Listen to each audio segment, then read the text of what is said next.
Right, hello lads, and welcome to another episode of Sunderland's Resurgence. It's the final episode of the season. It's episode 8, I do believe, and it's an episode which you don't want to miss because it's a bit interesting. Despite the results of recent times not being too great, you can see the last 3 results or so, we haven't got a win in the last 3 after 3 consecutive wins. 2 games against the top 4. Is it going to change? I very much doubt it's a bit of a spoiler there, but I just want to talk to you about the whole season as a whole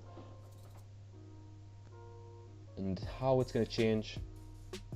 If it does, if it doesn't, there's a lot of things that's still up in the air as I've recorded this, which, you know, at the same time it's not ideal, but yeah, you can see it's changing my tactic here, which you don't get to see often, which, you know, it's nice. You can probably slate this for the tactic if you ever play FM after watching this, but yeah, it's just, where do you want this series to go? I know it's not my most popular series. I never expected it to be, with it being Football Manager and me recently introducing it, but the people who've commented on it have said, oh, I actually really enjoy this series, which is, you know, it's fab. You know, you don't often get the best graphics with Football Manager. I've played on 2D, so there's a lot of things I'd like you to comment on and tell us, what do you think? You know, how am I doing? Do you prefer it this way? Do you not? It's up to you. There's loads of camera angles you can change. I can play at the best camera angles you want.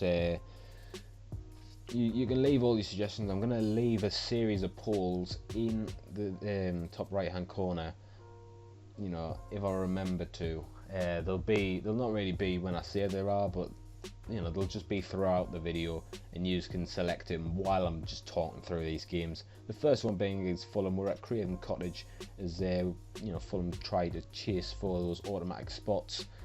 They're going to be fighting for them. Obviously, they are going to be fighting as hard as they can, and it's important that we have to try and deal with them.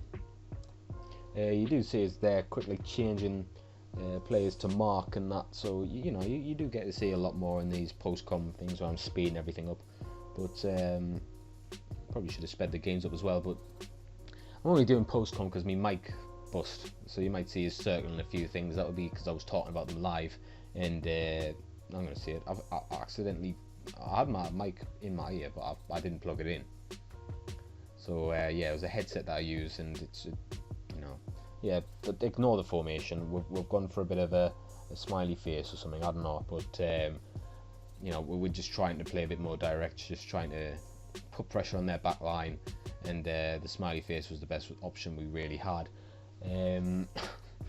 Smiley face formation, unbelievable. And Dong, I think that is, went off injured, and I wasn't going to risk him in the last 2 games of the season. We don't want to risk any injuries. We just want to just play players that we know is going to be here next season. That's the ideal scenario. So we're going to play players that are going to be here next season, and we can, you know, have them playing together for a while.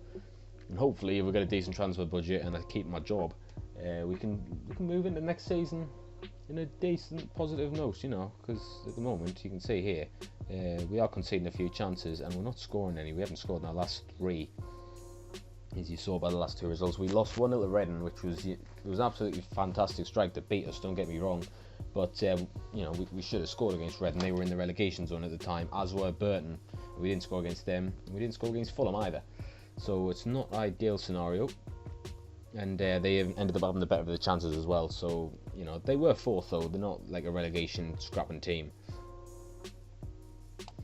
As I'm changing my tactics around here now, we're just changing it all around. If you've got any things you want to suggest in terms of tactics, just please let us know, because I think Mika plays his first and last game for the club in this game, as his contract runs out at the end of the season. A lot of contracts running out. I wasn't sure if Darren Gibson was going to play or not, which is why I think he's playing one of the 2 games, as you know, we don't know what his contract situation is going to be at the end of the season. We know a couple, and a couple of players that aren't going to be here, a couple of players that are, and one of those, John O'Shea, maybe we could have used him in this game, as there's no really organisation, as all he needed to do was whip a ball in from a set piece, and they were happy as a Larry, as it went 1-0 up in this game, their last game of the season, our last game of the season, as they just pretty celebrated. You know, they just went mad. The second goal coming also from a set piece, as Ruben Neves finished. You know, it was quite a nice finish from the lad.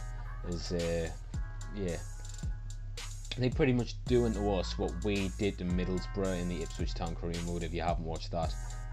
But it's not quite the same scoreline, don't worry about that. But we can't really seem to score. That's a slight problem we have here, as we create a lot of chances. We you know, especially heading after half time, it was pretty much all us, and we just worked and worked to try and create some chances.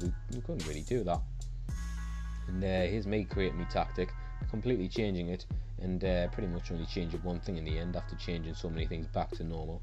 But you know, we kept moving, and that's all I do. A little bit of tinkering here. I don't often tinker that much during the game, but you know, as I said, we are experimenting with players that we believe will be here next season, and you know, it's a crucial moment of the say if we didn't have a season we wanted to.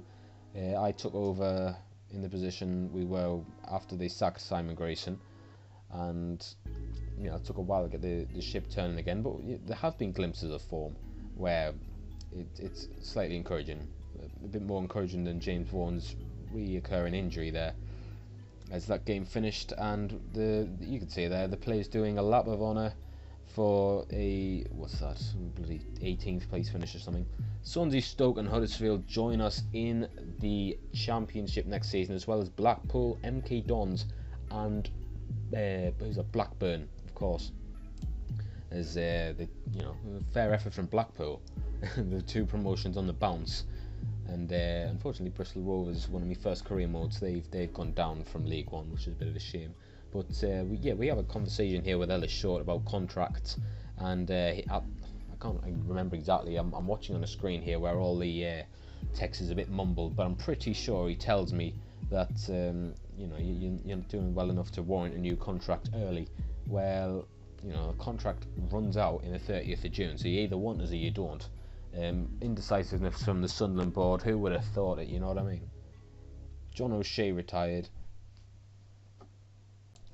Yeah, so I was suffering a bit of a glitch. We passed the 30th of June when my contract expired, and suddenly you can see my mouse circling it. It was circling it. We did go through a situation where my contract expiry date wasn't on my profile anymore, but I was still managing Sunderland. You can see here me getting on a transfer business. So I'm very confused. Do I just stay there forever or what?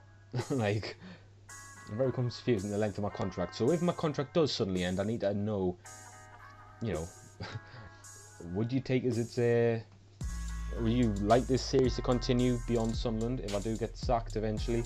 I'd like to know that, and I'd also like to know, just, you know, what do you think of this series?